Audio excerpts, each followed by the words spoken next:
25वा आणि शेवटचा भाग. कोसला.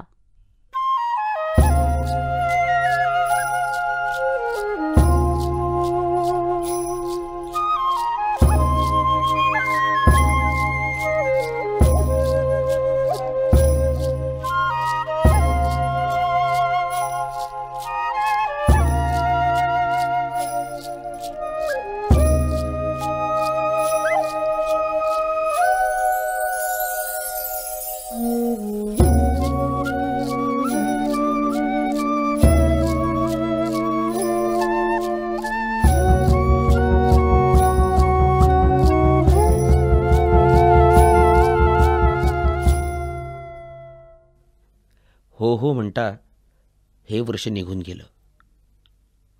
मळणीचं यंत्र सोडलं तर खेड्यात नवं काही येणं मुश्किलच.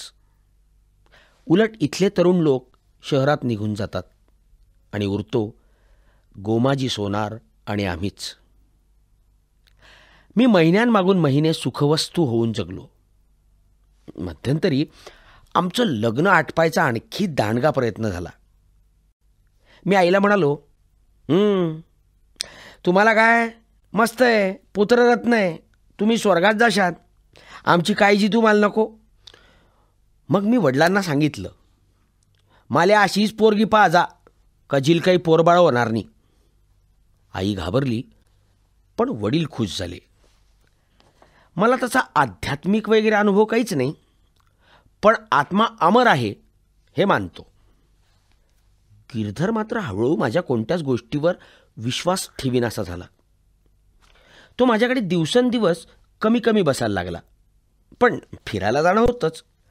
त्याचं मुख्य काम देवपूजाच होऊन बसलं. मी फक्त फिरायला जायच्या आधी त्याच्याबरोबर मठात जायला लागलो. तो जितका वेळ देवपूजा करायचा तितका वेळ मी बाहेरच्या तिघा चौघा मानभाव बुवांशी गप्पा करायचो. एकदा मठात 8-15 दिवस एक नवीन महंत येऊन गेले. हे कुणाशीच बोलायचे नाहीत, पण हळूहळू आम्ही त्यांना देखील बोलतं केलं. अगोदर ते एखाद दुसरा शब्द बोलायचे. म्हणजे तुमचं नाव काय? तर बंबास बुवा. कुठल्या गावचे? तर हात दाखवून तिकडचे. मग गिरधर येईपर्यंत मी त्यांच्याकडे आणि ते माझ्याकडे पाहायचो आणि माळेचा एक एक मणी सरकवत मी आजपर्यंत काय काय केलं हे मात्र त्यांनी आनंदाने ऐकलं. गिरधरला ते एकदा म्हणाले, तू म्हणतोस ते बरोबर नाही. नंतर एकदा गिरधर म्हणाला, हा घरचा बरा आहे, मी गरीब आहे, पण दोघंही अस्वस्थ असतो. म्हणजे गरीब आणि श्रीमंती यात तसा भेद नाहीच. ते म्हणाले, ह्याला कशात तरी रस वाटतो, तुला कशातच रस वाटत नाही. बाकी दोघंही अस्वस्थच. जन्मानं पडलेले भेद म्हणजे काही भेद नाही. भेद कशानेही पाडता येतात, पण ज्या वस्तूनं भेद करायचे ती जन्मासारखी क्षुल्लक नसावी. मी म्हणालो, मला कशातच रस वाटत नाही, तुमचा ग्रह चुकीचा आहे. नंतर बंबास बुवा बोलले नाहीत.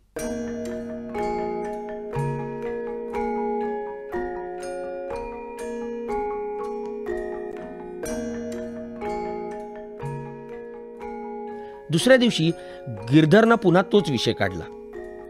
बुवा महाराज, देवपूजेत देखील मला काही तथ्य वाटत नाही.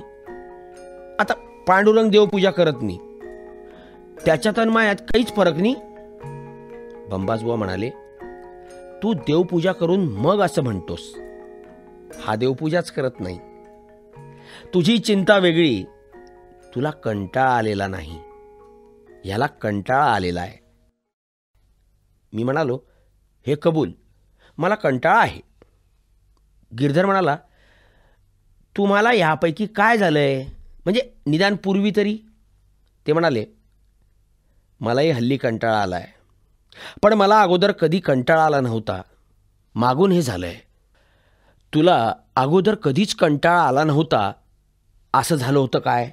त्यांनी मला विचारलं. मी म्हणालो, कशाचा? नंतर ते गप्प झाले. 2-3 दिवसांनी बंबास बुवांनी आम्हाला एक प्रश्न विचारला. ह्या जगात संपूर्णत नवी वस्तू कोणती? मी विचार केला. संपूर्णत म्हणजे संपूर्णत नवी वस्तू काय संपूर्ण नवं असेल?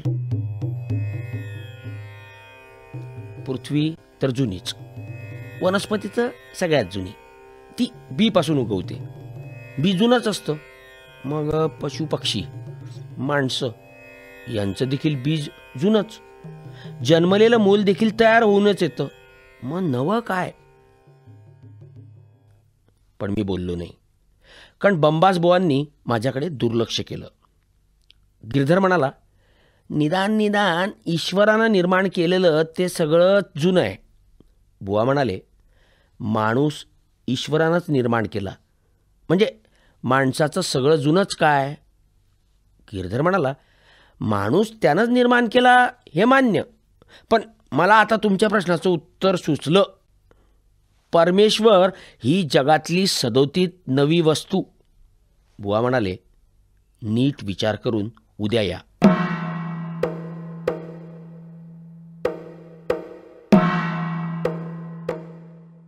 दुसऱ्या दिवशी गिरधर देवपूजा न करताच बुवांच्या जवळ बसला. बुवा म्हणाले, आधी पूजा करून या. गिरधर म्हणाला, सकाळी झाली, दुपारी बराच वेळ केली, आता करावीशी वाटत नाही. बुवा म्हणाले, नाही, आधी ते. मग पूजा झाल्यावर गिरधर लवकर आला आणि तो म्हणाला, परमेश्वर हीच नित्य नूतन वस्तू. बुवा म्हणाले, अरे तो तर जुन्यात जुना. गिरधर म्हणाला, माणसाला परमेश्वरानं निर्माण केलं असलं तरी दर माणसाला तो निर्माण करत नाही. त्यानं नेमून दिलेल्या काही शक्ती हा कारभार बीजांकरवी पाहतात. बुवा म्हणाले, अरे बीज तर त्यानंच निर्मिली. पण परमेश्वर माणूस म्हणजे माणसाचा जीवही निर्माण करतो. तुम्ही घोटाळा केला.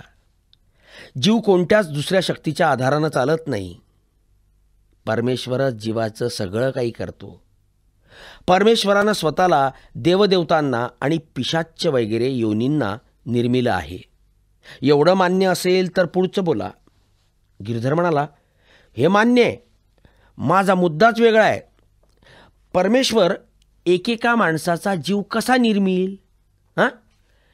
निर्माण होण्याच्या बाबतीत माणूस, किडामुंगी, पशुपक्षी यांच्यापेक्षा तर श्रेष्ठ आहेच, परंतु तो देव, राक्षस वगैरे गणाहूनही श्रेष्ठ आहे. फार फार काय, तो परमेश्वरापेक्षाही श्रेष्ठ आहे.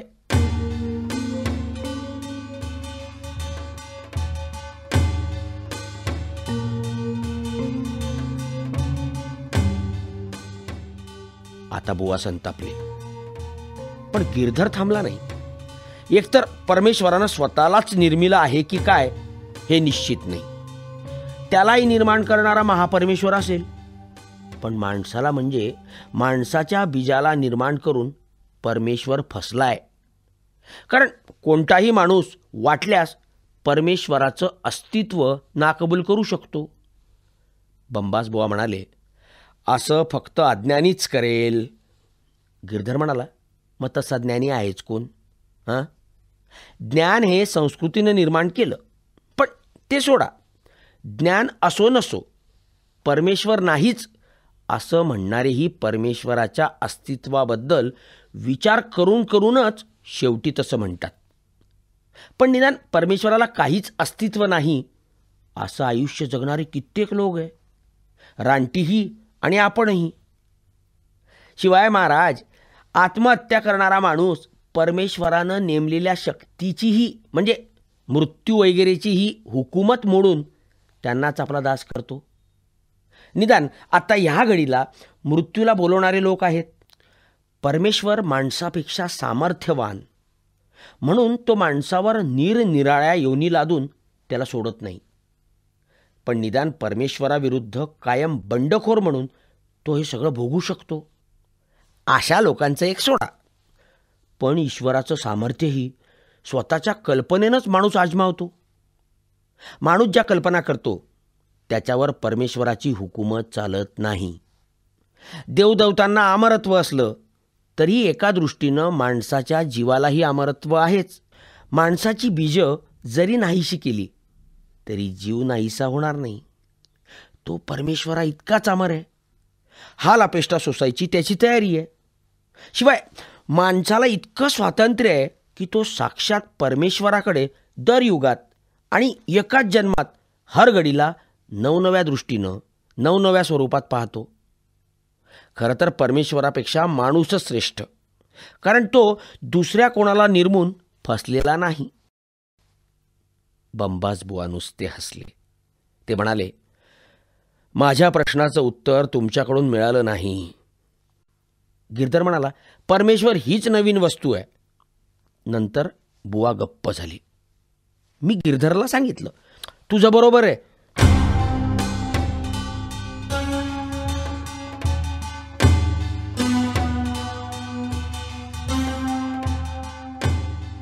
दुसऱ्या दिवशी बुवा म्हणाले, ठीक आहे, तुम्ही आम्ही सर्वच माणसं म्हणून आपण परमेश्वराबद्दल काय विचार करतो हे तू बरोबर सांगितलंस.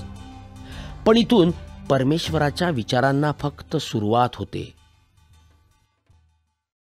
पण ह्या सुरुवातीनंतर पुढे काही जाता येत नाही. खुद्द श्रीकृष्णांना जाता आलं नाही. मात्र एवढी सुरुवातही बरीच झाली. पण पुढे पुढे परमेश्वर ही सुद्धा जुनीच गोष्ट वाटते. तर आता परमेश्वराबद्दल तुमच्यात तुम्ही बघा. नवीन काय गोष्ट आहे ते मी फक्त सांगतो. नवी गोष्ट म्हणजे मरणच.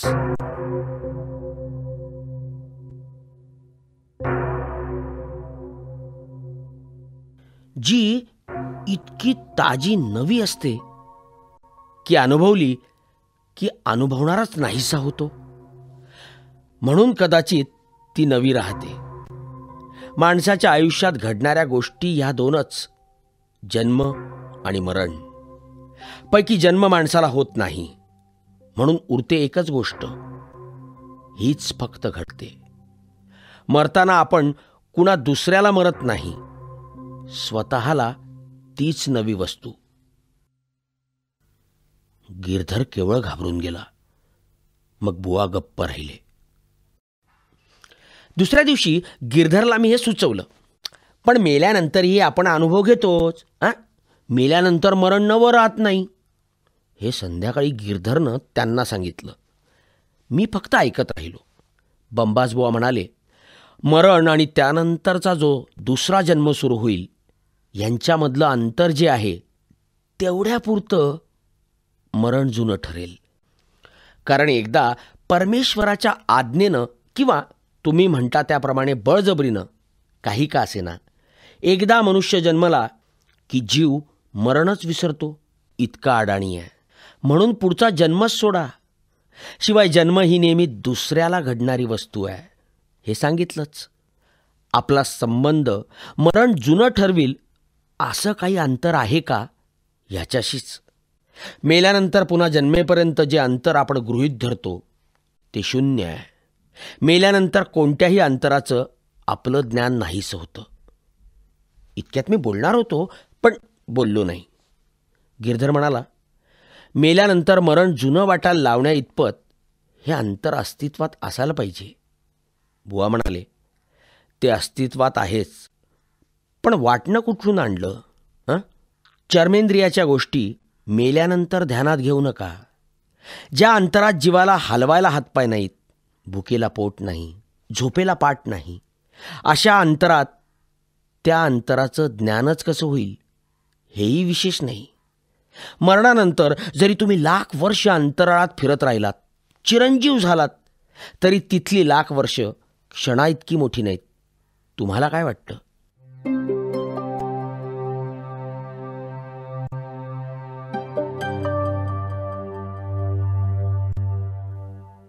आता अंधार पडलेला म्हणून ते जास्त विचित्र दिसत होते. हे आपल्याला पटलं नाही. मरणानंतरच्या अवस्थेत मरण म्हणजे जन्मासारखंच. तेव्हा आता तुम्हाला जे मरण वाटतं ते त्या अंतरातल्या जीवाला जन्मासारखंच. मग बुवा माझ्याकडे वळून म्हणाले, तुम्हाला काय वाटतं? मी म्हणालो, मला तुमचं म्हणणंच जास्त बरं वाटतं. मग बुवा शांत राहिले. दुसऱ्या दिवशी मी मठात गेलो तेव्हा मला कळलं की गिरधर आणि बंबास बुवा अगोदरच फिरायला निघून गेलेत. मीच म्हणालो, दुसऱ्याचं म्हणणं खरं म्हणण्याइतकंच तुझं ज्ञान स्वतंत्र आहे. म्हणजे पांडुरंगा, तुझं कठीण आहे. तुला काहीच ज्ञान नाही. आहे ते मिळवायला तुला वर्षानुवर्ष लागली. तुझा मुंगीचा मार्ग, यांचा विहंगम मार्ग. तू सावकाश चढत चढत वर येतोस, तेवढ्यात हे दुसऱ्या झाडावर उड्डाण करतात. तुझं कसं होणार?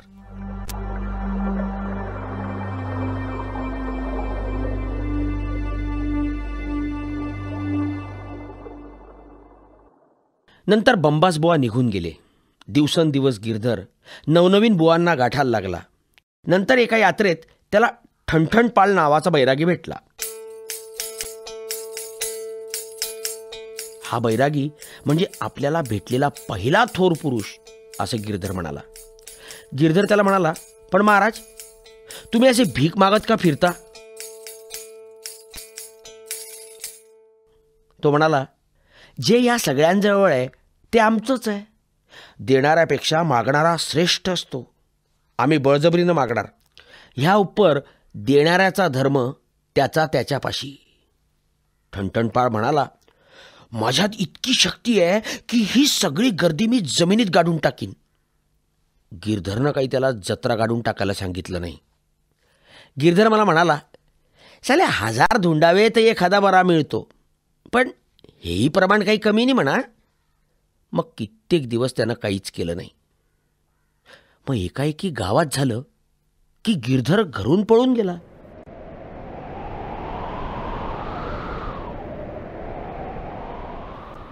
मला काही माहीत असेल म्हणून त्याचे वडील माझ्याकडे आले. त्यांनी आसपासच्या विहिरी धुंडल्या होत्या. मी म्हणालो, तो सगळं करेल पण हे करणार नाही. तुमच्या पायी हे झालं असं नाही, तो भटमार्गीचा महात्मा झाला. पण तुम्ही त्याच्यावर अत्याचार केले. त्याला चहा लागेल तेव्हा चहा दिला नाही. तो म्हणायचा, घर ही पैशावर चालणारी गोष्ट आहे. घरात काही आणून टाकलं नाही की तो माणूस घरात राहायला नालायक असं तुम्ही समजता. तेव्हा तो गेला हे ठीकच झालं.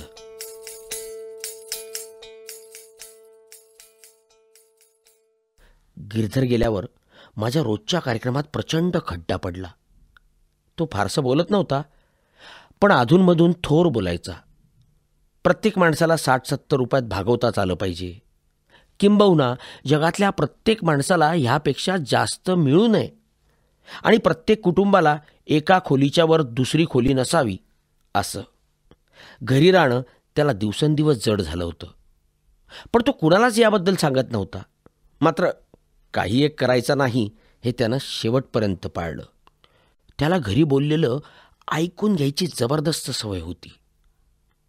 पण मला वाईट वाटलं ते ह्याचं की शेवटचे काही दिवस मी त्याच्याशी नीट वागत नव्हतो.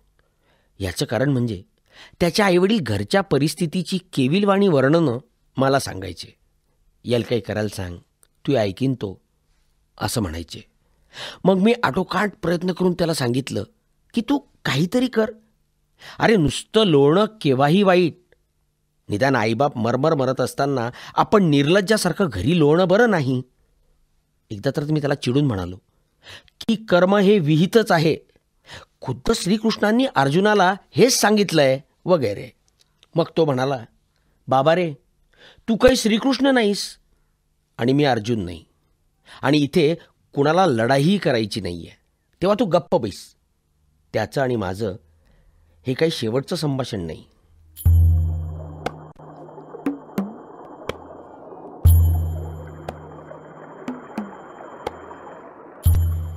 मग मी चिंतन केलं.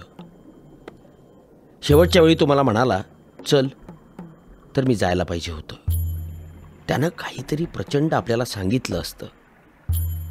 अशी माणसं आपल्या जवळून जातात, पण आपल्याला त्याची किंमत कळत नाही. आपल्या आयुष्यातही वैताग आहेतच, पण वांझोटा. ज्याप्रमाणे घरात दिवा असला की खिडक्यातून, दारातून, झरोक्यातून उजेड दिसतो आणि आपल्याला कळतं की घरात दिवा आहे, त्याप्रमाणे प्रत्येक थोर माणसाच्या वागण्यातून, बोलण्यातून असा काही उजेड दिसलाच पाहिजे. नाहीतर त्या घरात दिवा नाही, तो माणूस भंपक. मग मी आईवडिलांना, गावातल्या प्रतिष्ठितांना म्हणायला लागलो, तुम्ही जे जे म्हणता ते ते मला सगळं कबूल आहे. कुणीतरी काहीतरी सांगितलं तर मी म्हणालो, होय, सगळं मान्य आहे, मी करीन. त्यांनी प्रश्न विचारले आणि मी होय होय होय म्हणालो. उदाहरणार्थ काही झालं तरी हे आपल्याला खुंट्यावर आणून वगैरे बांधतीलच. मग नेमकं अगोदरच खुंट्यावर येऊन उभं राहिलेलं बरं, किंवा काही केलं तरी हे थेट आपली व्यवस्था पाहतीलच. नाही म्हणायची वगैरे सोयच नाही. ते उदाहरणार्थ जमेल गिरधर वगैरे सारख्यांना. आपल्यासाठी जगात अनेक जबरदस्त गोष्टी होऊन चुकल्या आहेत, त्यामुळे हुबेहूब सोपं जातं. कायदे कानून त्यातल्या त्यात कोणी शोधले, त्यापेक्षा कुणाकरता? भाषा जास्तीत जास्त कुणी शोधली, निदान कुणाकरता? जेमतेम घर कुणी बनवलं, इतरत्र लग्नाची पद्धत कुणी पाडली, साधारण कुणाकरता? आपण सगळं करू हे म्हणतात वगैरे, ते सगळं. थेट इतकी वर्ष अशी उदाहरणार्थ काढलीच की नाही, आणि आणखी काही थेट वर्ष काढायची घमेंड वगैरे आहे. आपण कुणा दुसऱ्याची वगैरे वर्ष चोरणार नाही, किंवा कुणाच्या बापाचा पैसा वाया घालवणार नाही. वय गेलं असं हे अवांतर म्हणतात, ते मात्र उदाहरणार्थ बरोबर नाही. आणखी पुढे नाना वर्ष आहेतच, वर्ष नीट असतातच. आपण उदाहरणार्थ किती का उशिरा उठत ना, त्या मानानं कसं का वागत ना, आपापली वर्ष पुढे अचूक शिल्लक असतातच. ती वगैरे काही कमवता येत नाही, तेव्हा गमावली ही भाषा मात्र उदाहरणार्थ इतकी बरोबर नाही. किंवा वर्ष अत्यंत वाया गेली असं म्हणणं उदाहरणार्थ चूक आहे, म्हणजे बरोबरच.